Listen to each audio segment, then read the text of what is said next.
মৰমৰ ছাত্ৰ ছাত্ৰীসকল, তোমালোকক নমস্কাৰ জনাইছোঁ।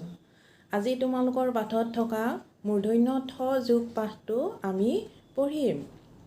মূৰ্ধন্য ন যোগ মূৰ্ধন্য ঠ সমান নইঠেন ঠ।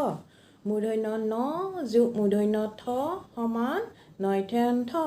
কণ্ঠ লুণ্ঠিত। মূৰ্ধন্য স যোগ মূৰ্ধন্য ঠ সমান হইঠেস্থ। শ্ৰেষ্ঠ কনিষ্ঠ। কুণ্ঠা লুণ্ঠন নীলকণ্ঠ। নিষ্ঠা নিষ্ঠুৰ প্ৰতিষ্ঠান। কুষ্ঠ উৎকণ্ঠ উপকণ্ঠ। যুধিষ্ঠিৰ এজন ধৰ্মিষ্ঠ ৰজা আছিল। কুষ্ঠৰোগ সংক্ৰামক নহয়। উপযুক্ত চিকিৎসা পালে কুষ্ঠৰোগ আৰোগ্য হয়। মহাদেৱক নীলকণ্ঠ বুলিও কোৱা হয়। জীৱ-জন্তুৰ প্ৰতি নিষ্ঠুৰ নহবা। তোমালোকে পাঠটো ধুনীয়াকৈ পঢ়ি চাবা।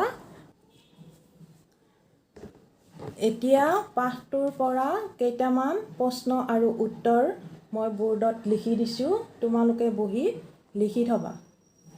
নমস্কাৰ।